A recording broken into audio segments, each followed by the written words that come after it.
इजलास के अंदर मिस्टर कायदे आज़म मोहम्मद अली जिन्नाह ने मद्रास के अंदर खुतबा देते हुए इरशाद किया था।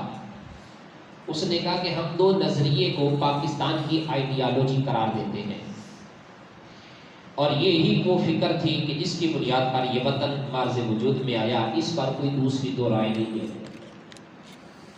लेकिन बदकिस्मती से आज मौजूदा दौर के अंदर मुल्क पाकिस्तान के जोग्राफिए को तोड़ने की कोशिश की जा रही है और इसकी नज़रियाती सरहदों पर भी वार किए जा रहे हैं। इसके नज़रियात को भी कमज़ोर किया जा रहा है और इसके जोग्राफिए को भी तोड़ने की कोशिशें की जा रही हैं। तो इसलिए आज हम पाकिस्तान का वो जो है कौमी नज़रिया जिसकी बुनियाद पर इसको मार्ज़ वजूद में लाया गया, उसको समझने की कोशिश करेंगे और फिर उसको हमने अपनी नस्ल के अंदर भी मुंतकिल करना है, इस पैगाम को अपनी नस्ल तक भी आम करना है, पहुँचाना है, ताकि हमारी नस्लें उस हमारे जिस ये मकसद के लिए पाकिस्तान को जो बनाया गया, जिस नज़रिए की बुनियाद पर मार्ज़ वजूद में लाया गया, उस नज़रियात की हिफाजत के लिए हमारी नस्ल को तैयार रहना चाहिए। जोग्राफिए पर भी कुल्हाड़े चलाए जा रहे हैं, नज़रियात को भी तोड़ने की नापाक कोशिशें की जा रही हैं। तो दो कौमी नज़रिया ये क्या है? मैंने खुतबा के अंदर सूरतुल काफिरून की इब्तिदाई आयात को तिलावत किया है। तो दर हकीकत अल्लाह ताला ने इन आयात में सूरत में इसी दो कौमी नज़रिए को बयान फरमाया है। वो दो कौमी नज़रिया क्या है? अल्लाह ताला ने उस तसव्वुर को कुरान मजीद के अंदर बयान फरमाते हुए इरशाद फरमाया, कुल या अय्युहल काफिरून ला अअबुदु मा तअबुदून वला अंतुम आबिदून मा अअबुद वला अना आबिदुम मा अबदतुम वला अंतुम आबिदून मा अअबुद लकुम दीनुकुम वलियदीन। फरमाया महबूब तुम फरमा दो, ए काफिरो, जिसकी तुम इबादत करते हो उसकी मैं इबादत नहीं करता, जिसको तुम पूजते हो उसको मैं नहीं पूजता, और जिसको तुम पूजने वाले हो उसको मैं पूजता नहीं हूँ, और ना मैं उसकी इबादत करता हूँ जिसकी तुम इबादत करते हो, और ना तुम उसकी इबादत करने वाले हो जिसकी मैं परस्तश करता हूँ। फिर आखिर पे फरमाया लकुम दीनुकुम वलिय दीन, फरमाया तुम्हारा दीन तुम्हें मुबारक और मेरा दीन मुझे मुबारक। ये दर हकीकत दो कौमी नज़रिए को जो है उस तसव्वुर को बयान किया जा रहा है और हुजूर सल्लल्लाहु अलैहि वसल्लम अपने उम्मत को रब का ये पैगाम दे रहे हैं। तो ये दो कौमी नज़रिए की बुनियाद है। हिंदुस्तान के अंदर चूँकि मुसलमान भी सदियों से रह रहे थे और काफिर वो भी सदियों से रह रहे थे, ज़िंदगी गुजारे, तकरीबन 1000 साल के करीब उन्होंने इकट्ठा वक्त गुजारा। अब सब के आबा अजदाद एक थे और सब के जो है वो वतन एक, उनके आबा अजदाद एक है। फिर कुछ लोग अरब से आए और वहाँ पर आकर आबाद हो गए, तो फिर कुछ लोग उनसे मुतासर होकर इस्लाम की आगोश में आ गए और इस तरह से मुसलमानों का जो है वो मुसलमानों की कौम और जो है वो एक जमात इस तरह से ज़ाहिर होने लगी कि वो तौहीद पर यकीन करने लगे और उन्होंने एक अपना बाकायदा अलग तशख़्ख़ुस कायम कर लिया। मुसलमानों ने बर्रे सगीर पाको हिंद में मुसलमानों की हुकूमत को जब ज़वाल आया और 1857 की जंग आज़ादी के बाद जब अंग्रेज़ों के मजबूती के साथ कदम जम गए और उन्होंने तकरीबन 100 साल के करीब इस धरती पर हुकूमत की, तो उनसे छुटकारा पाने के लिए, उनसे रुस्तगारी हासिल करने के लिए, निजात पाने के लिए जब आज़ादी की तहरीकें शुरू हुई तो उस वक़्त एक फ़िक्र तो ये थी, एक ख़याल ये था कि चूँकि अंग्रेज़ बाहर से आया है, इनको यहाँ से निकाल भगाया जाए, इनको देश निकाला जाए और हम यहाँ के रहने वाले हैं तो हम अपनी तकदीर के फ़ैसले खुद लिखा करेंगे, हम अपनी मर्ज़ी के मुताबिक अपनी ज़िंदगी गुजारेंगे, हम अपने फ़ैसले खुद किया करेंगे, ये बाहर से आया है इनको यहाँ से निकाल भगाया जाए। एक तो फ़िक्र ये थी कि अंग्रेज़ से ताल्लुक़ ख़त्म किया जाए, उनसे दोस्ती कता करने के हवाले से यक कौमी नज़रिए की बुनियाद पर एक बाकायदा तहरीक शुरू होती है।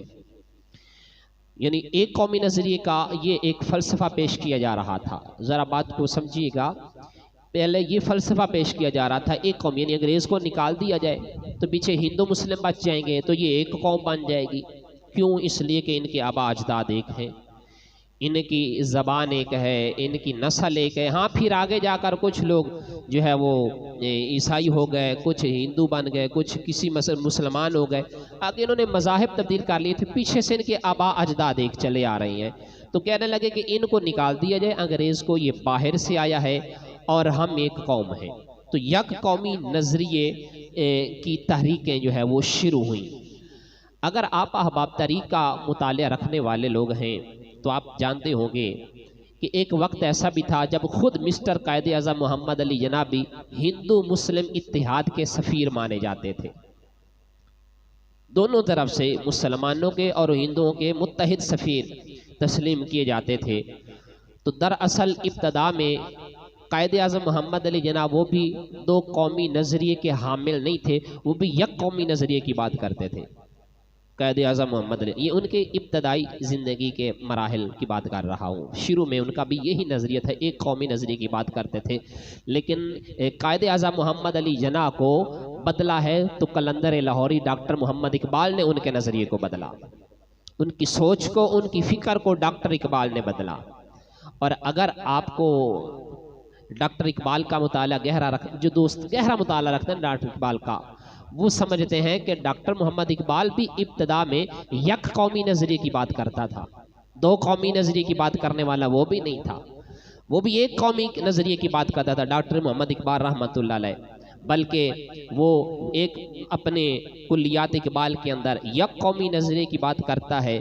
और आज भी तराना हिंदी इकबाल का जो है उनके यहाँ उनका कौमी तराना हिंदुस्तान वालों का, तो ये दर हकीकत एक कौमी नज़रिए की बात कर रहा था इकबाल, जब कह रहा था सारे जहाँ से अच्छा हिंदुस्तान हमारा, हम बुलबुलें हैं इसकी ये है गुलसितां हमारा, मज़हब नहीं सिखाता आपस में बैर रखना, हिंदी हैं हम वतन है हिंदुस्तान हमारा। तो इकबाल भी पहले हिंदुस्तान के तराने गाया करता था। एक वक्त था जब इकबाल भी यक कौमी नज़रिए की बात करता था और तराना हिंदी आज भी उनका कौमी तराना है। जब हिंदुस्तान के नगमे अलापता था इकबाल, जब वतन के गीत गाता था, जब मट्टी के गीत गाता था और एक कौमी एक नज़रिए की बात करता था। फिर इकबाल एक और मकाम पर इसी फ़लसफ़े पर जब कारगर था तो कहता था तंग आके आखिर मैंने दैरो हरम छोड़ा, वाइज का वाज छोड़ा छोड़े तेरे फसाने, पत्थर की मूर्तों में समझा है तू खुदा है, खाके वतन मुझको खाके वतन का मुझको हर जर्रा दियोता है। और फिर आगे जाकर कहता है सच कह दूं ए बरहमन अगर तू बुरा ना माने तो तेरे सनम कदों के बुत हो गए पुराने। इकबाल जो है वो यक कौमी नज़रिए की बात कर रहा है, एक तस्वुर दे रहा है इकबाल भी, कहता है कि ये एक ही कौम है, हिंदुस्तान और मुसलमान एक कौम है, इनका आबाव अजदाद एक है, इनका जोग्राफिया एक है, इनका मुल्क एक है, ज़बान एक है, इनकी नस्ल एक है। आगे फिर बदल गए हैं, मज़हब बदल गए हैं, उनकी बोलियां बदल गई हैं, नज़रियात बदल गए हैं। तो कहते हैं ये भी एक बात है। तो इकबाल ये वतनीयत की शायरी गा रहा था और वतन के जो है वो बुत तराश रहा था। लेकिन फिर इकबाल के अंदर भी यकसर तब्दीली आ गई। तो इकबाल के अंदर यकसर तब्दीली कैसे आई, इकबाल ने एक कौमी नज़रिए को कैसे छोड़ा, जब कलंदर लाहौरी डॉक्टर मोहम्मद इकबाल ने हज़रत शेख मुजद्दिद अल-फ़िसानी अल्लामा अहमद फ़रूकी सरहंदी रहमतुल्लाह अलैह मुजद्दिद अल-फ़िसानी की तालीमात को पढ़ा, तो मुजद्दिद अल-फ़िसानी रहमतुल्लाह अलैह की तालीमात पढ़ने से इकबाल के अंदर तब्दीली पैदा हो जाती है। फिर वो वतनीयत के बुत को तोड़ देते हैं। जो वतनीयत की शायरी गा रहे थे, जो वतन की बातें कर रहे थे, हिंदुस्तान के नगमे अलाप रहे थे, जब मुजद्दिद अल-फ़िसानी रहमतुल्लाह अलैह आपके मकतूबात शरीफ को पढ़ा तो फिर इकबाल के अंदर भी यकसर तब्दीली पैदा हो जाती है। तो ये बात याद रहे, आज अल्लामा इकबाल को मुसव्विर पाकिस्तान कहा जाता है, कायदे आज़म मोहम्मद अली जना को मुसव्विर पाकिस्तान कहा जाता है।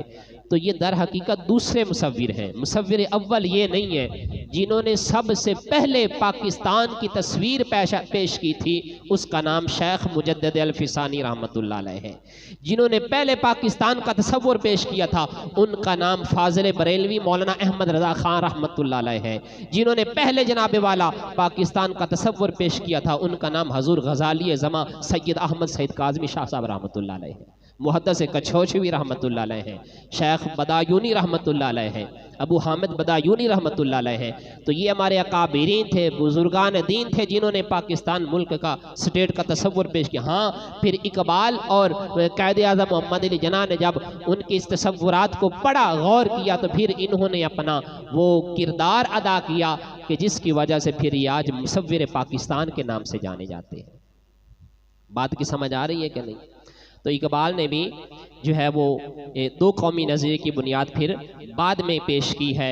वो सबसे पहले शेख अहमद हज़रत मुजद्दिद अल-फ़सानी अलैहिर्रहमा हैं, जिन्होंने बरमला कहा था कि बादशाह बेदीन अस्त एतबार न दारद मिल्लत माँ जुदा गाना अस्त का, हमारी मिल्लत इनकी मिल्लत के साथ नहीं मिल सकती, हमारी कौम और ये कौम हिंदू कौम एक कभी भी नहीं हो सकते। ये कह रहे थे, हिंदू कह रहे थे जनाब इनको निकाल दिया जाए, सिखों को भगा दिया जाए, अंग्रेज़ों को भगा दिया जाए, हम ये कहें। तो उस वक़्त जो है वो सबसे बड़ा मसला पहले तो यही था कि उनको निकाल भगाया जाए।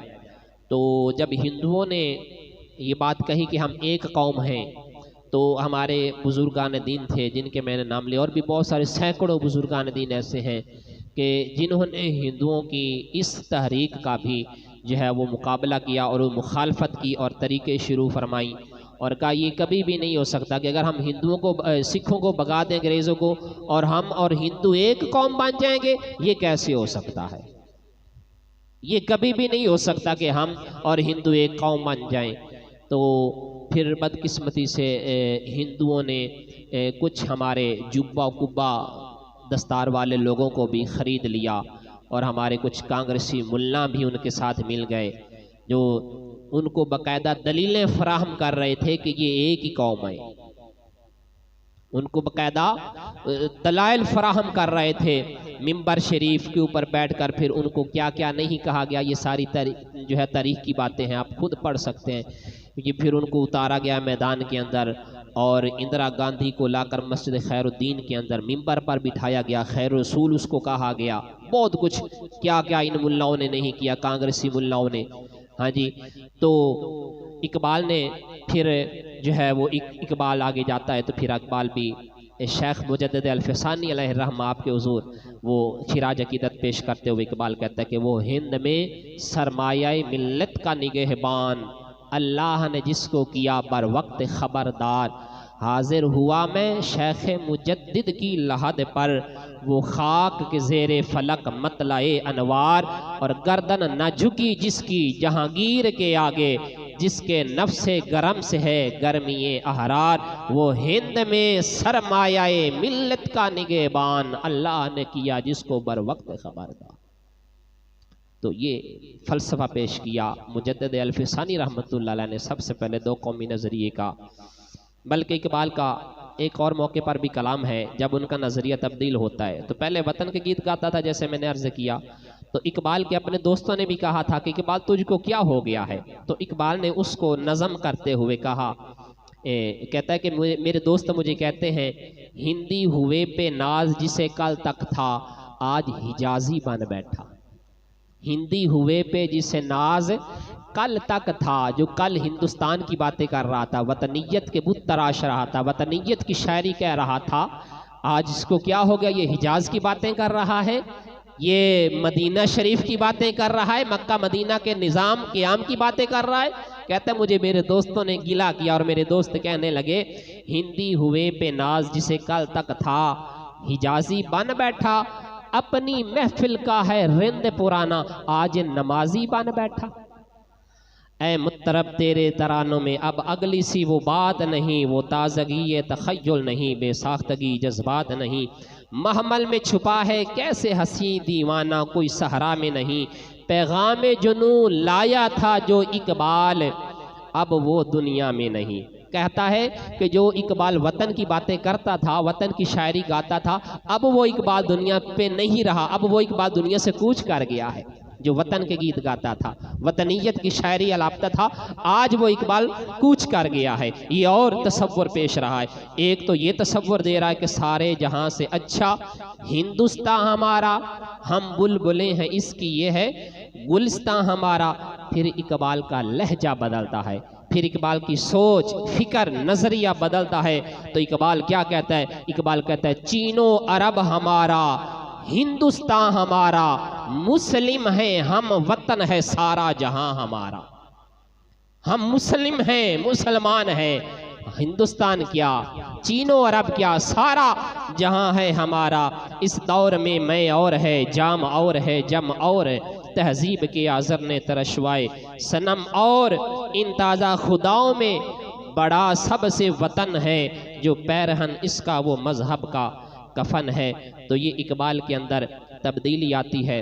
जब वतनीयत का बुत तराशा गया, सल्तनत उस्मानिया को तोड़ा गया और छोटे छोटे टुकड़ों में उसको तकसीम कर दिया गया। फिर सऊदीया बन गया, उर्दन बन गया, ईरान बन गया, क्या कुछ नहीं बना। मज़ारात पर हमले किए गए, दरबारों पर हमले हुए और उम्मत मुस्लिमा की वहदत को पारा पारा किया गया। यूरोप में यूरोपीय यूनियन, अमेरिका की मुत्तहिदा स्टेट्स जो हैं, ये इस्लामी खिलाफत से उन्होंने आइडिया लिया कि हमारी खिलाफत को टुकड़े टुकड़े कर दिया गया। और जितना कत्लेआम हुआ, ये जो आज सऊदी हुकूमत बैठी हुई है, आप इनकी तारीख को पढ़ें, इन्होंने किस तरह से कत्ल किया मुसलमानों का, कितना इन्होंने खून किया, कितना जुल्म किया, कितना जबर किया, जोग्राफिया भी तोड़ा, तारीख भी जो है मस्ख की। और अंग्रेज जासूस मिस्टर हमफ्रे की ये कार्रवाई थी। ये एक बहुत बड़ी दुख भरी दास्तां है। इतने वक्त में गुंजाइश नहीं कि मैं उस पर कोई बात कर सकूं। बस मैं ये इशारे आपको दे रहा हूँ कि जैसे सब कुछ हो रहा था, तो उस वक़्त भी इकबाल चीख चीख के कह रहा था।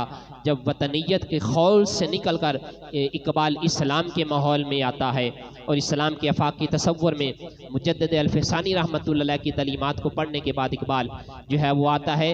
तो उस वक़्त इकबाल क्या कह रहा था? इकबाल कहता है ये बुत के तराशीदा तहजीब नबवी है, गारत गरे का शानाए दीने नबवी है, बाजू तेरा तौहीद की कुव्वत से कवि है, इस्लाम तेरा देश है और तू मुस्तफवी है।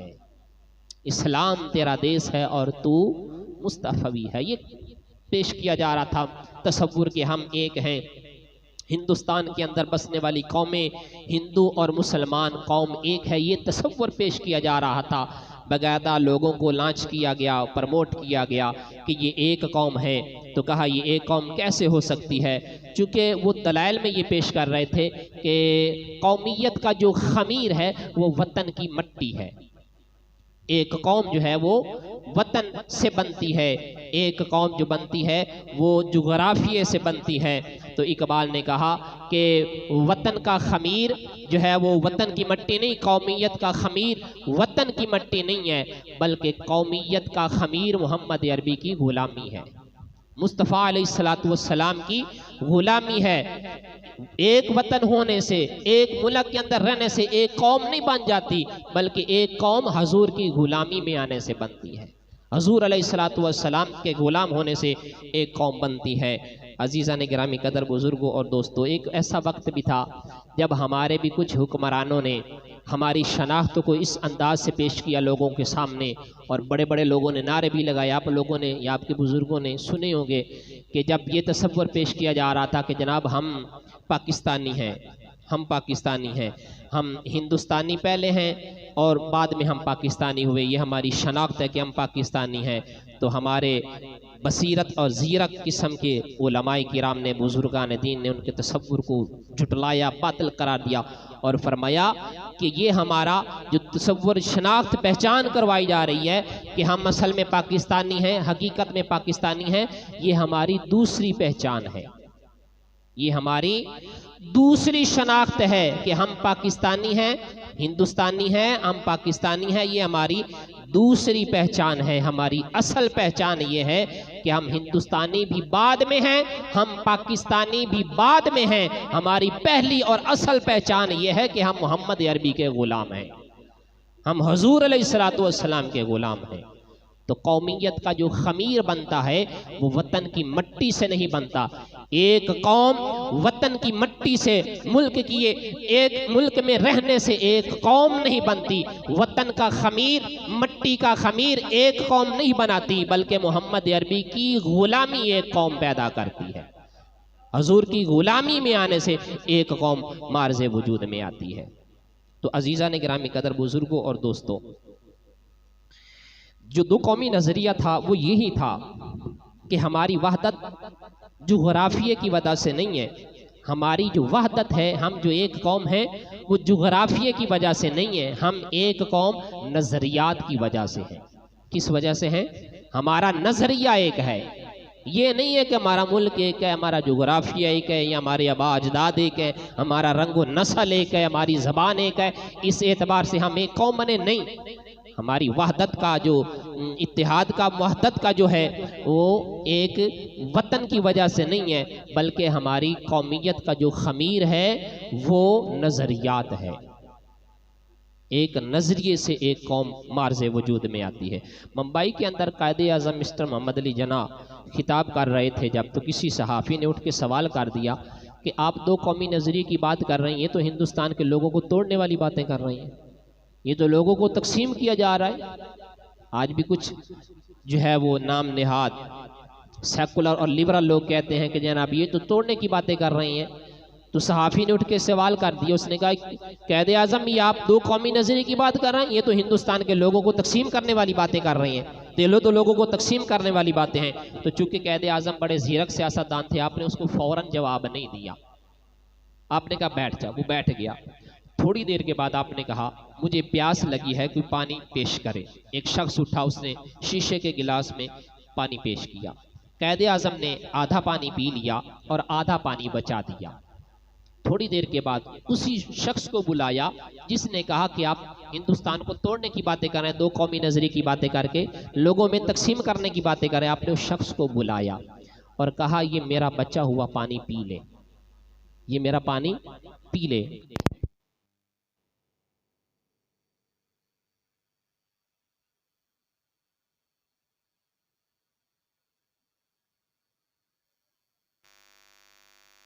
कैसे पीऊं? तो कैद आज़म ने उसको कोई जवाब नहीं दिया। आपने उसी मजमे के अंदर एक तुर्की नस्ल नौजवान बैठा था जो तुर्की की टोपी पहन के बैठा था। अब इस शख्स का मुल्क भी एक था, आबा अजदाद भी एक थे, रहने वाला भी हिंदुस्तान का था।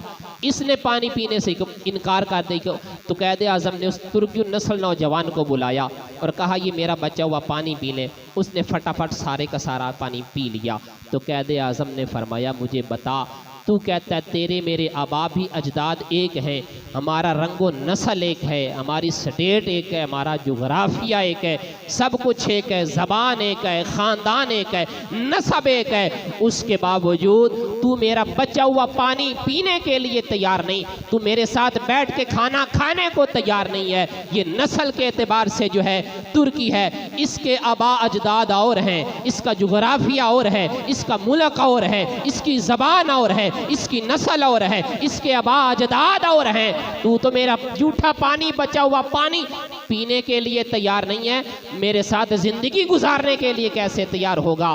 बता, अगर मैं जिंदगी गुजारना चाहूं तो मेरी जिंदगी तेरे साथ गुजरेगी, ये इस तुर्की नस्ल नौजवान के साथ मेरी जिंदगी गुजरेगी। तो ये थी वो कैद आज़म की दलील, और आपने इस अंदाज से उस सहाफ़ी का मुंह बंद किया कि लोगों के ऊपर सन्नाटा तारी हो गया।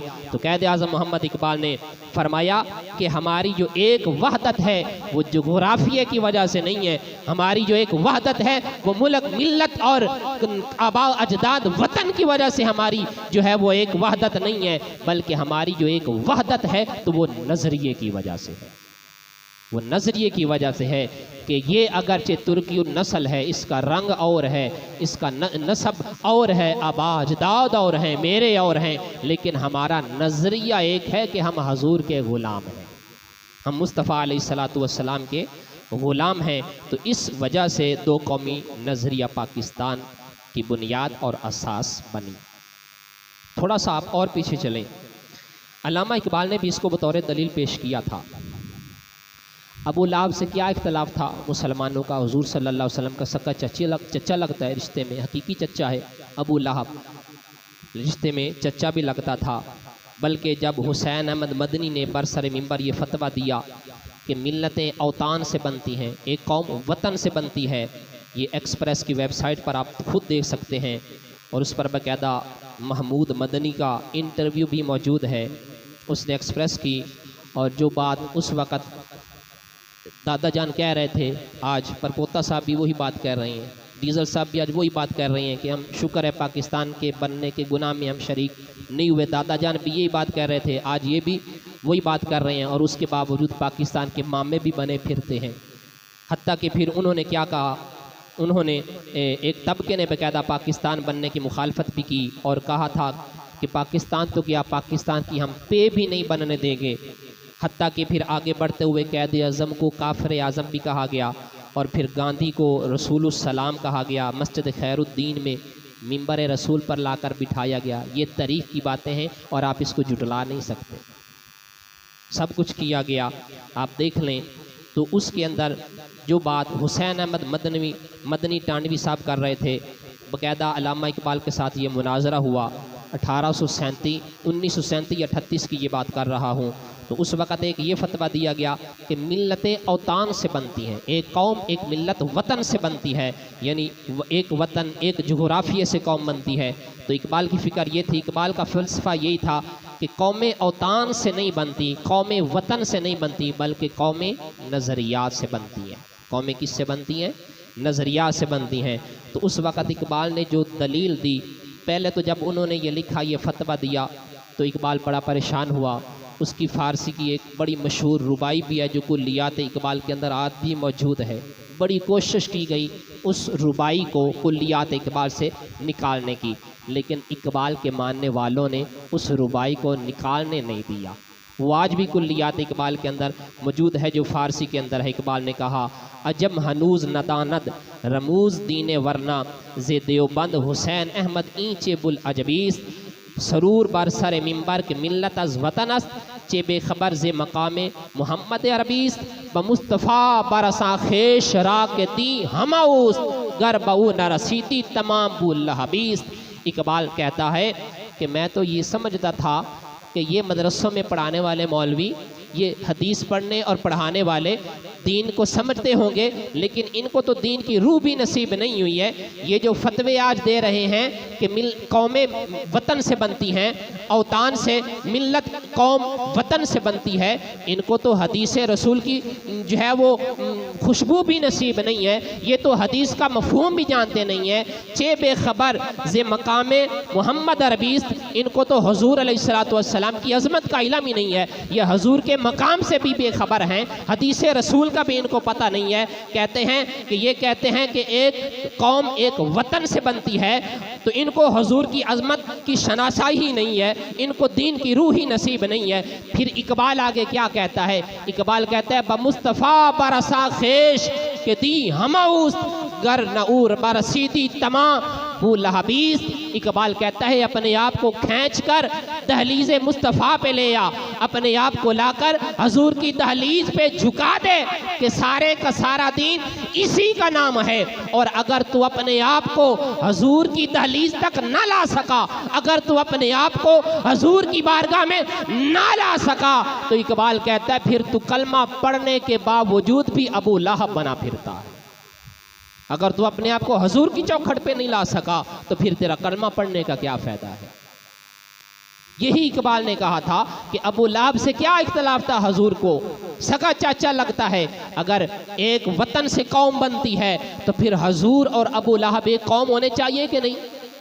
रंग भी एक, नस्ल भी एक, आबा अजदाद भी एक, बोली भी एक, ख़ानदान भी, सब कुछ एक है। लेकिन क्या कहा जा रहा है? हजूर कह रहे हैं, लकुम दीनुकुम वलिय दीन, तेरा दीन तुझे मुबारक, मेरा दीन मुझे मुबारक। तो फरमाया, बताया कि एक कौम जोग्राफिये की वजह से नहीं बनती, वतन की वजह से एक कौम नहीं बनती, एक कौम बनती है तो नज़रियात की वजह से बनती है।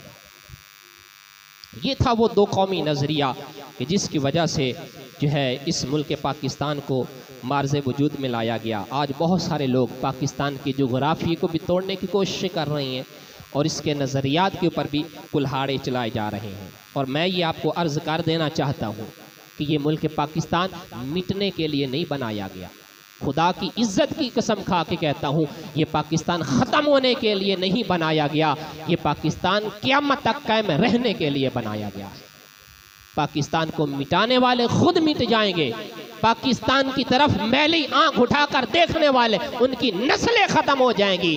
पाकिस्तान कल भी सलामत था, पाकिस्तान आज भी सलामत है और इंशाल्लाह क़यामत तक ये सलामत रहेगा।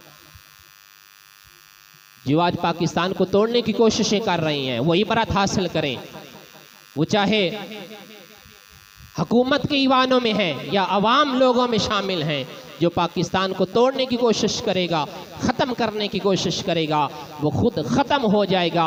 पाकिस्तान कभी भी ख़त्म नहीं हो सकता, इसलिए कि ये पाकिस्तान को निगाह मुस्तफ़ा का फैज़ नसीब है। हजूर अलैहिस्सलातु वस्सलाम की रूहानी निगाह मुस्तफ़ा का तसद्दुक़ है और हजूर अलैहिस्सलातु वस्सलाम की नज़र रहमत इस पाकिस्तान को हासिल है।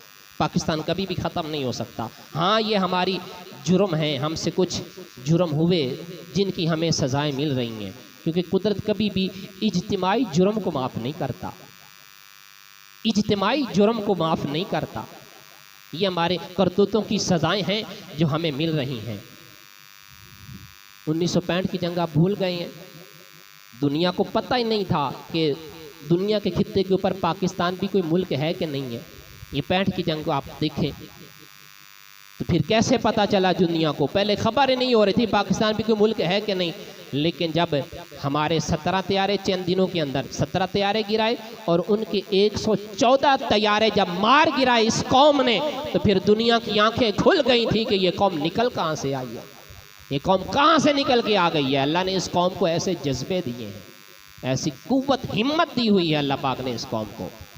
बल्कि 65 की जंग के अंदर अगर आप तरीका मुताला रखते हैं तो क्या हुआ था? इंदिरा गांधी ने अपनी फौज को कहा, अपने लोगों, तुम मर क्यों गए थे, तुम हार क्यों गए थे? एटमी कुव्वत तुम्हारे पास थी, लश्कर तुम्हारे पास, असलहा, टेक्नोलॉजी, एटमी पावर, टैंक तुम्हारे पास थे, तुम उसके बावजूद जलील रुसवा क्यों हो गए थे? तो उन्होंने कहा, गांधी हम क्या बताएं, जब हम टैंक लेकर आगे बढ़ रहे थे तो हमने देखा एक बुजुर्ग है, हसीन उसका चेहरा है, लंबा उसका कद है, सफ़ेद रीश मुबारक है, सफ़ेद उसने कुर्ता पहना हुआ है, घुंघराली उसकी जुल्फें हैं। जब हम टैंक लेकर आगे बढ़ रहे थे वो बुजुर्ग हाथ लगाता था, हमारे टैंक आगे नहीं बढ़ते थे, जमीन में धंस चले जाते थे, इसलिए वो बुजुर्ग आड़े में आ गए। उसने अपने जर खरीद मुल्लाओं को बुलाया, इंडिया के मौलवियों को, पीरों को जमा किया, कहा बताओ ये जिसकी बातें कर रहे हैं वो बंदा कौन है? तो मुल्लाओं ने कहा ये जिस बुजुर्ग की बातें कर रहे हैं वो क़याम नहीं था, वो नजफ अशरफ का वाली मौला अली खुद मैदान में लड़ रहा था। उसने कहा, गांधी ने कहा, मर क्यों गए थे? एटमी कुव्वत तुम्हारे पास थी, बम तुम्हारे पास थे, जंगी तैयारे तुम्हारे पास थे, जदीद असलहा, टेक्नोलॉजी, सब कुछ लश्कर तुम्हारे पास था, उसके बावजूद मर क्यों गए थे? बम तुम्हारे पास थे। उन्होंने कहा, गांधी क्या बताएं, जब हम बम गिरा रहे थे रावी के किनारे पर एक बाबा खड़ा था, उसका दरमियाना कद था, हसीन चेहरा था, घुंघराली जुल्फे थी, हम क्या बम गिराते थे, वो हाथ में पकड़ता था, रावी में फेंक रहा था। उसने मुल्लाओं को बुलाया, कहा बताओ ये जिस बाबे का नक्शा बयान कर रहे हैं वो बाबा बताओ कौन है? उन्होंने कहा, ये जिस बाबे की बातें कर रहे हैं वो बाबा कोई आम नहीं है, वो साहिब कशफुल महजूब हजूर दाता अली गंज बख्श हजवेरी रहमतुल्लाह अलैह आप मैदान में खड़ा था। अल्लाह ने इस मुल्क को ऐसे ऐसे बुजुर्ग अता फरमाए, बर्रे सगीर पाको हिंद को अल्लाह ने ऐसे ऐसे औलिया कामिल हज़ारों की सूरत में अल्लाह ने ऐसे बुजुर्गान दीन हमें अता फरमाए हैं जो एक निगाह उठाते हैं 90 लाख लोगों को हजूर का गुलाम और दीवाना बना देते हैं। अल्लाह ने ऐसे ऐसे हमें बुजुर्गान दीन अता फरमाया है। ये वो वतन अर्ज़ पाकिस्तान खित्ता है, इतना मुक़द्दस ये धरती है कि जो भी इसकी तरफ निगाह, गंदी निगाह उठा के देखेगा वो खुद ख़त्म हो जाएगा। ये मुल्क पाकिस्तान भी कभी भी ख़त्म नहीं हो सकता। आज आप देख रहे हैं मुल्क को लूटने वाले और मुल्क के जोग्राफिए और नज़रिए को तोड़ने और कमज़ोर करने वाले किस तरह से ज़लील और रुसवा हो रहे हैं। इबरत हासिल करने का वक्त है, इबरत हासिल करने का वक्त है। मैं ज़्यादा बातें नहीं करना चाहता, बस एक बात करके गुफ्तगू को समेट रहा हूँ। ये हुजूर सल्लल्लाहु अलैहि वसल्लम की निगाहों का फैज़ान है, इसको कभी मिटाया नहीं जा सकता। इसको मिटाने वाले खुद मिट जाएंगे, खुद ख़त्म हो जाएंगे। अल्लाह ने इस कौम को बड़े जज्बे अता फरमाए हैं। अल्लाह ने इस कौम से अभी बड़े काम, अभी तो गज़वा हिंद भी यहाँ पर होना है और इसी कौम ने गज़वा हिंद भी फ़तह करना है। इकबाल भी कहता है ना कि मीरे अरब को आई ठंडी हवा जहाँ से, मीरे अरब को आई ठंडी हवा जहाँ से, मेरा देश वही है, मेरा देश वो। इकबाल भी इसी देश की बातें कर, हजूर को यहीं से बर्र सगीर पाको हिंद से हजूर ने फरमाया मुझे ठंडी खुशबुएं आ रही हैं। अल्लाह अकबर। पिछले साल चंद साल हो गए, ये एक हमारा पाकिस्तानी फौजी बॉर्डर इंडिया का क्रॉस करके इंडिया में दाखिल हो गया, तो सिख फैमिली ने, सिख हुकूमत ने, लोगों ने उसको पकड़ लिया और समझा ये स्मगलर है। उन्होंने घर ले जाकर एक कमरे में उसको कैद कर दिया, बंद कर दिया। सुबह उन्होंने मिलिट्री को देना था, रात का मौका था, और समझा ये स्मगलर है तो उन्होंने एक कमरे में बंद कर दिया। जब रात के अंधेरे गहरे हुए तो एक बुढ़िया खतून उसकी खिड़की के पास आई, खिड़की खोली और उस जवान फौजी को कहने लगी कि क्या हमने तुम्हें पाकिस्तान इसलिए बना के दिया था कि तुम यहाँ स्मगलिंग करो? हमने तुम्हें इसलिए पाकिस्तान बना के दिया था कि तुम इसमें मनमर्जी करो? तो उस फौजी जवान ने कहा, उसने कहा पहली बात तो ये है कि पाकिस्तान तुमने कब बनाया था? तुम सिखों ने तो आने वाले काफिलों को लूटा था, मैं कोई स्मगलर नहीं हूँ। उसने कहा मैं फौजी हूँ। तो जब उसने कहा ना कि इसलिए हमने पाकिस्तान तुम्हें बना के दिया था, तो फौजी जवान ने कहा, उसने कहा तुमने कब पाकिस्तान बना के दिया था? तुमने तो आने वाले काफिलों को लूटा था। वो ज़रा कहानी देखें, कितनी दिल आवेज दर्दनाक कहानी है कि जब इस मुल्क पाकिस्तान के हुसूल के लिए 10 लाख लोग जो है वो शहीद हो जाते हैं और 2 करोड़ इंसानियत जो है वो हिजरत कर रही है। तारीख़ इंसानी की ये सबसे पहली और बड़ी हिजरत थी जो इस मुल्क के हुसूल के लिए इतनी बड़ी इंसानी 2 करोड़ लोग जो है वो हिजरत कर रहे हैं और 10 लोग जो है वो शहादत का दर्जा पा रहे हैं। और कितनी माओं की गोदों को उजाड़ा गया, कितने बच्चों को जो है वो नेज़ों की नोक पर चढ़ाकर पटक कर ज़मीन पर मारा जाता था। जब बच्चे का पेट फटता था तो कहते थे पाकिस्तान का मतलब क्या, तो नारा गूंजता नजर आ रहा था, ला इलाहा इल्लल्लाह। वो दर्दनाक कितनी कहानियां हैं, हम उनको कैसे भूल सकते हैं। जब हजारों माओं की छातियों से पिस्तानों को काट दिया गया और कितनी माओं की गोदों को उजाड़ दिया गया, कितनी बहनों का जिंदगी को तारीक कर दिया गया और कितनी खवातीन की इज्जत और आबरू के ऊपर हमला किया गया। हम उन दिल आवेज और दर्दनाक कहानियों को कैसे हम भुला सकते हैं। आज जब यौम पाकिस्तान आता है, 14 का जब दिन आता है, तो बैंड बाजे लेकर हम अपनी औलादों को बाजारों में छोड़ देते हैं। अल्लाह की कसम है, खा के कहता हूँ, ये बैंड बाजे और पापे बजाने का दिन नहीं है। ये अपनी नस्लों को बताओ कि तुम्हारे इतने बुजुर्गों ने इस मुल्क पाकिस्तान के हुसूल के लिए कुर्बानियां पेश की थी, तुम्हारी इतनी माओं की गोतें उजाड़ी गई थी, इतने बच्चे इसकी आबरू के लिए कुर्बान कर दिए गए थे। तो जब उस बुढ़िया खतून ने कहा ना कि हमने तुम्हें इसलिए पाकिस्तान बना के दिया था कि तुम यहाँ स्मगलिंग करो, तो उस फौजी जवान ने कहा, उसने कहा तुमने कब पाकिस्तान बना के दिया था? उसने कहा मैं कोई स्मगलर नहीं हूँ, मैं फौजी हूँ। उस बुढ़िया खतून ने कहा, उसने कहा तुम सिखों ने तो उजाड़ा था। उस बुढ़िया खतून ने कहा मैं कोई सिखनी नहीं हूँ। उसने कहा मैं भी उन लोगों में शामिल हूँ जिन्होंने पाकिस्तान को बनाया था, मैं भी उनके साथ ही, लेकिन बदकिस्मती से मैं जो है इनके हत्थे चढ़ गई, इन सिखों के हाथों चढ़ गई और आज बदकिस्मती से इनके बच्चों की माँ भी बन चुकी हूँ। तो उस बुढ़िया खतून ने कहा, उसने कहा सुन ले, पाकिस्तान के साथ कभी बेवफाई ना करना। अब सुनिए, उस बुढ़िया खतून ने कहा, उसने कहा सुन ले, इसके साथ कभी बेवफाई गद्दारी ना करना। उसने कहा जब मेरे पोतरों को बुखार आता है, जब मेरे बच्चों को बुखार आता है, मैं पाकिस्तान का नाम लेकर दम करती हूँ, अल्लाह मेरे बच्चों को शिफाता फरमा देता है।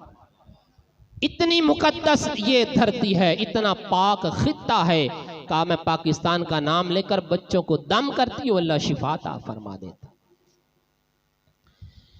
अजीज़ान गिरामी कदर, तो इसलिए आज मुल्क पाकिस्तान की जो हालत है वो आपके सामने है।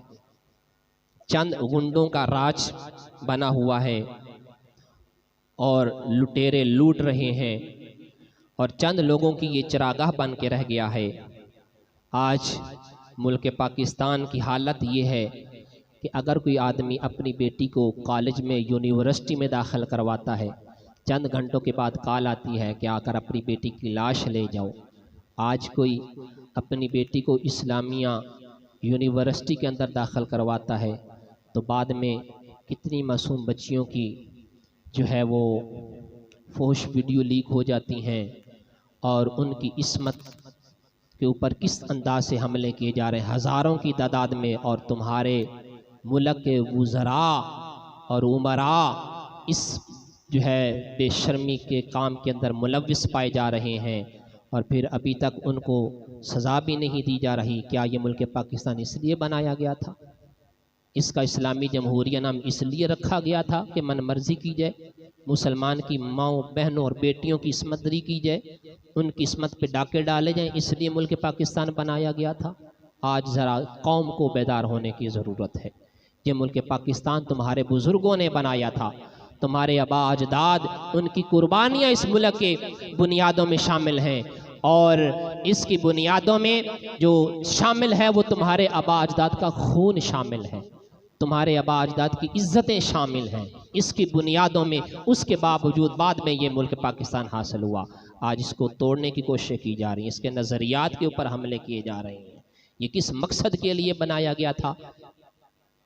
इसका सिर्फ एक ही मकसद था, वो आप किसी की तरीक़ को भी पढ़ कर देख लें। इस पाकिस्तान को बनाने का सिर्फ एक ही मकसद था कि हम एक ऐसी स्टेट चाहते हैं, मुसलमान एक ऐसा मुल्क चाहते हैं कि जहां पर हम इस्लामी निज़ाम के मुताबिक अपनी ज़िंदगी गुजार सकें।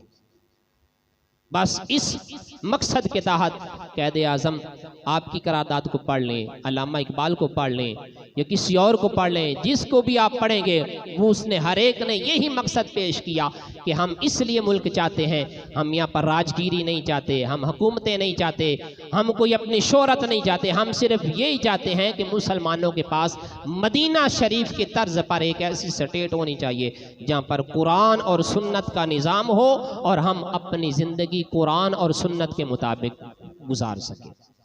निज़ाम मुस्तफ़ा की खातिर ये मुल्क पाकिस्तान बनाया गया था। आज तुम्हारे उन बुज़ुर्गों की शुहदा और उनकी जो है रूहें तुमसे ये मुतालबा कर रही हैं कि हमने जिस मकसद के लिए कुर्बानी दी थी, क्या तुमने उस मकसद को पूरा किया? हमने इसलिए कुर्बानियाँ दी थी कि यहाँ निज़ाम मुस्तफ़ा की बालादस्ती हो, निज़ाम मुस्तफ़ा की बात हो, निज़ाम मुस्तफ़ा का निज़ाम कायम होना चाहिए। मुल्क तो बन गया लेकिन निज़ाम मुस्तफ़ा आज तक कायम ना हो सका। वो आपने कायम करना है, वो हमने कायम करना है। हमारे बुज़ुर्गों ने पाकिस्तान बनाया था और हमने इसको बचाना है। इसके अंदर निज़ाम मुस्तफ़ा हमने लाने की कोशिश करनी है। निज़ाम मुस्तफ़ा के लिए हमने यही इकबाल पे फ़लसफ़ा पेश कर रहा था, यही कैद आज़म कह रहा था कि हमारा कोई और मकसद नहीं है, हम सिर्फ इसके अंदर निज़ाम मुस्तफ़ा लाना चाहते हैं। हम मुसलमान हैं, हमारी एक स्टेट है और हम कुरान और निज़ाम मुस्तफ़ा के मुताबिक अपनी ज़िंदगी गुजार सके। तो आएँ, आज वक़्त आन पहुँचा है, निज़ाम मुस्तफ़ा के लिए हम कोशिश रहें। वो वक्त दूर नहीं है कि जब इंशाअल्लाह वो वक्त करीब आएगा, हम अपनी आँखों से मुल्क पाकिस्तान के अंदर निज़ाम मुस्तफ़ा की बहार देखेंगे। इंशाअल्लाह ज़ोर से कहें। अल्लाह ताला आपकी इंशाअल्लाह को कबूल फरमाए, मुल्क पाकिस्तान को निज़ाम मुस्तफ़ा की मुक़द्दस बहार नसीब फरमाए, मुल्क पाकिस्तान के दुश्मनों को, लूटने वालों को अल्लाह पाक इबरत का निशान बनाए, और अल्लाह पाक मुल्क पाकिस्तान में निज़ाम मुस्तफ़ा की कोशिश करने वालों को कामयाब फरमाए, उनकी कोशिशों को, उनकी काविशों को अल्लाह कबूल फरमाए, और हमें निज़ाम मुस्तफ़ा के क़याम के लिए अल्लाह अमल की तौफ़ीक़ अता फरमाए। व आखिर दावाना अनिल हम्दुलिल्लाहि रब्बिल आलमीन।